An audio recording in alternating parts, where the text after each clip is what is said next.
Winston. Mr. Winston, good morning to you. Hey, good morning. How you doing? I'm well. How are you? Can't complain. Thank you. So, I received a copy of your motion, Ms. Rodriguez. Did you get a copy of that, Mr. Winston? Yes. Okay. Anything you want to add to it, Ms. Rodriguez, before we hear from Mr. Winston? Yes, I received his packet yesterday, late evening, so I got to do like a quick skim of it. And I just wrote down some things regarding that, and also just some things that I forgot in my motion in general. Did you write down, I never want to see a response like this, checked full of text messages? Write that down. Make that sure that's number one. Buckle up, guys. Today we are going to witness the calm before the storm inside a tense courtroom as the judge begins with a formal greeting and both parties prepare for what's about to unfold. There's a strange silence in the air, a politeness that hides the weight of what's coming. Every word feels careful, measured like a match waiting to spark. It's the kind of calm that always comes right before the real story begins. And in just moments, the tone is going to shift completely as emotions take control. I completely understand, because text messaging can definitely be construed in different ways for sure. So, I read that. So Zayden has had 57 tardies in the last year. Ouch. He has been suspended due to fighting. And I feel like Mr. Winston has a big part in that, due to the fact he brought those people into our child's life, and he fell out with the father due to a football altercation. And the little boy ever since then has picked with our son to the point where he had to get into an altercation at school, and I was not notified by the school that he got suspended because Zachary told the school not to contact me because I don't have rights, supposedly. Zachary has popped up to like multiple like our location. I coach softball for CA Frost, and they were like a football team up the hill, and they were doing drills or whatever. One of the coaches recognized me, spoke to me. Zayden was like, "Oh, what do you do?" And he's like, "Oh, I coach football. If you want to come check us out, come check us out." And, our son asked, he's like, "Is that okay, Mom?" I'm like, "That's fine. I can see you from here." Or a big ordeal happened. Mr. Winston made a big post on Facebook, making it seem like it was something that it wasn't. Then continued on to text at me saying, why would I put him in something and this, that. He wants full control of Zayden's football career. And then next thing you know, he pops up where we are doing drive-bys. Our son realized that was him and tried to run to the car, but by that time, Mr. Winston pulled off. He's always interfering with my parenting time. My son has came home stating that him and his mother have said very mean things about me to him. Mr. Winston sent his mom to my home with the police harassing me over football equipment. He gives my phone number and my address out to his family members without my permission, and they get to harassing me. He puts our son in the middle of discussions after me and him already had a discussion, and I already said no. He has stolen so much of my parenting time, weekends, taking him out of the state on my time. I told him I was concerned about the football league that he decided to put our son in, as there is multiple fights that go on up there, multiple people around with guns on their hips. He has a gun in his fanny pack. So you guys got, and like I said, he also advised that I didn't have no rights over school and doctor's offices and doctor's appointments or whatnot. I don't never hear anything about that until after the fact.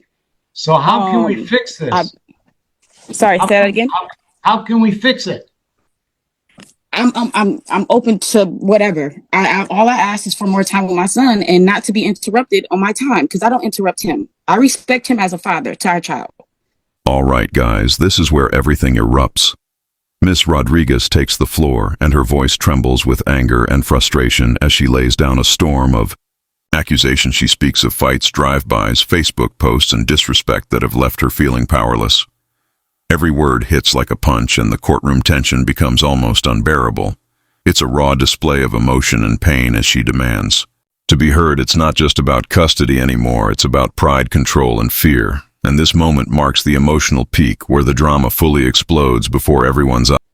And I've been more than lenient with switching weekends, letting him pick up our son and drop him off to make sure he gets to events, everything. I've been way more than lenient, but at some point I have to draw the line to where you're not respecting my time with my child. And when I say I got plans, then it should just be that. It shouldn't be more to that. Okay. Thank you. Mr. Winston, what can you tell me about this? A lot of it hasn't been already addressed in my response, or so. As far as some of the dialogue that just transparent now, our son ZW is a great athlete. Most of the time, he has been always around structured environments. He knows that he always has to do something productive, outside of school.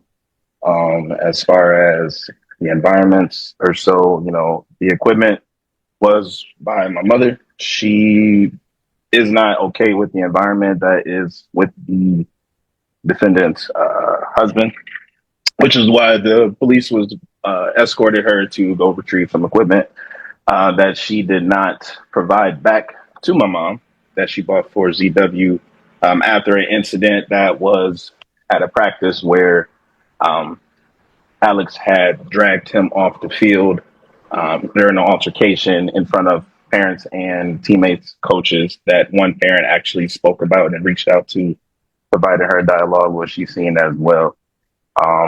Phone number was only just to request for Zayden to attend a birthday on her weekend. Majority of the time, we have always discussed and worked out if there's a time where we can switch weekends in order for Zayden to do his extracurricular activities. In this case, we're talking about sports. He is a traveling athlete, so he is constantly on the road. Oftentimes I give all the information to Alex when I can. This is the time, this is the place. Can you be there? If you cannot be there on your time, then can we work out excuse me. Now things shift sharply as Mr. Winston finally responds, his voice steady, his tone calm, as if trying to rebuild the order that's been shattered. He explains his side with logic, describing structure, discipline, and a son who just loves sports.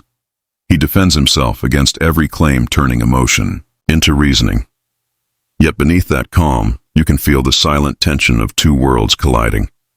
His words are careful but pointed, and every sentence feels like a counterpunch. This is where the story stops being one-sided and becomes a clash of truths. Can we work out a agreement in order to switch weekends? And also, I have also provided weekends in order to have back as well after the traveling dates have proceeded.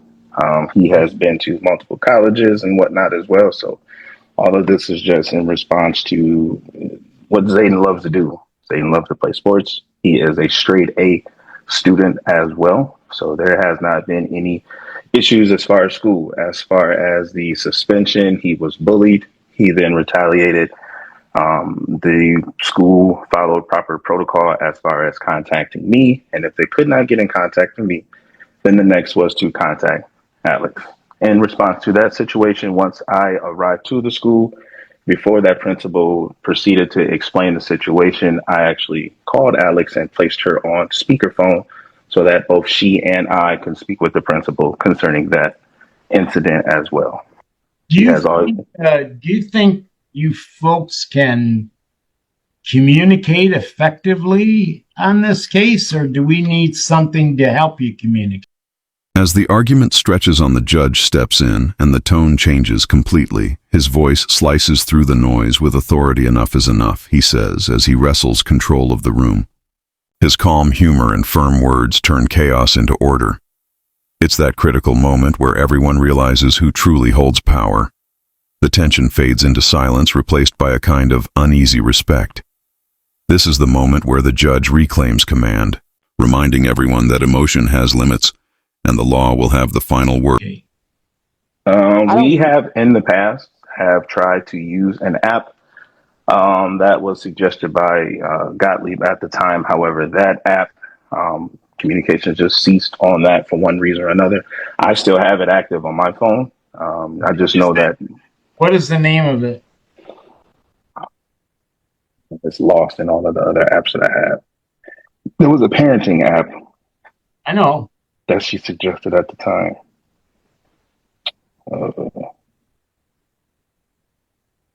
Your Honor, may I speak? You've spoken quite a bit. Oh, okay. Sorry.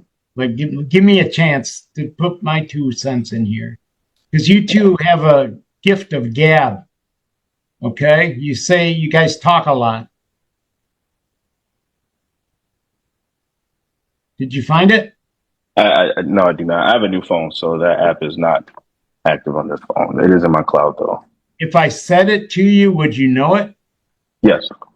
Is it Our Family Wizard? No. Okay. All right. It's not that one. I never believe it was orange at the time. I'll give you the last word, Ms. Rodriguez. Go ahead. Oh, I was just going to say the reason why we stopped with the app was because Mr. Winston said the app was not working for him.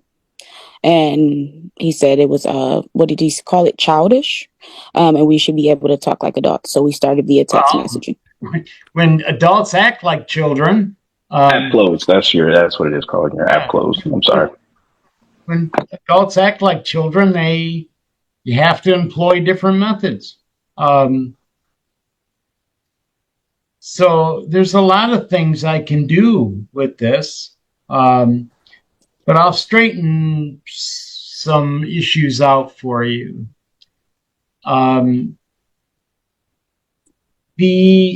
First of all, if people are violating parenting time orders, then you have to use the friend of the court process.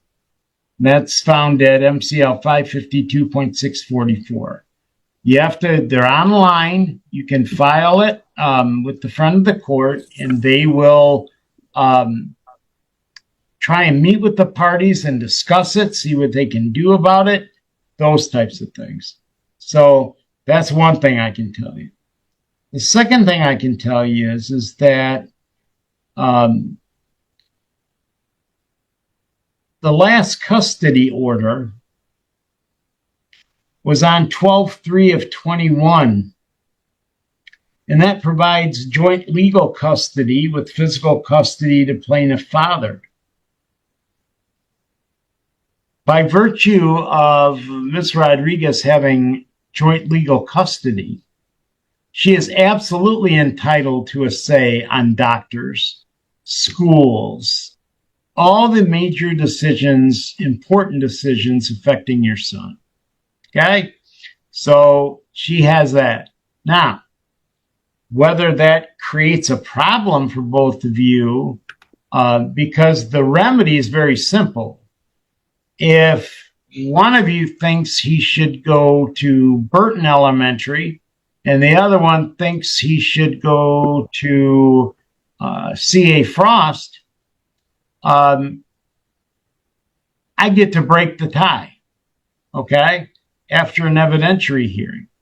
And after a couple of those, I'm going to say, look, you guys cannot be joint legal custodians because you can never agree on these things. Okay? But she has absolutely every right to be at doctor's appointments, to be informed of when they are, to participate in major decisions. She has absolutely that right to do. So I'll straighten that out. What I'm going to do is I am going to start small and work my way up if I need to be. I want, and I'm going to order that both parties enroll in our family wizard within the next 30 days.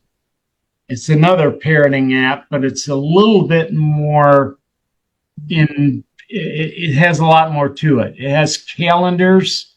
It has things like that you can post doctor's appointments, any other appointment, practice schedules, all of that. And it helps parties who have difficulty communicating. It gives them a hand. Okay? Okay. And I want to try that out along with the complaint process. And now everybody's on the straight and narrow with what Ms. Rodriguez has as far as what legal custody is. And we'll see how that goes. And if we have to come back, then I'll do something a little bit more dramatic. But I'm going to try these things out first. Okay? Sure. So let's give it a shot. Hopefully everything will go well. Okay? Alrighty. You both are all set with me. Thank you. And now we reach the final act as the judge delivers his ruling with precision. He clarifies every right, every boundary, every consequence. His voice is steady and final, explaining that both parents must now use a parenting app to rebuild communication. This is the closure after the storm. A calm born from control and authority. You can sense relief mixed with tension. As the hearing ends and the balance of responsibility is restored, it's the perfect ending to a courtroom battle filled with pride, emotion, and truth. Thanks for watching. Don't forget to like this video, subscribe to the channel, and we'll see you in the next video.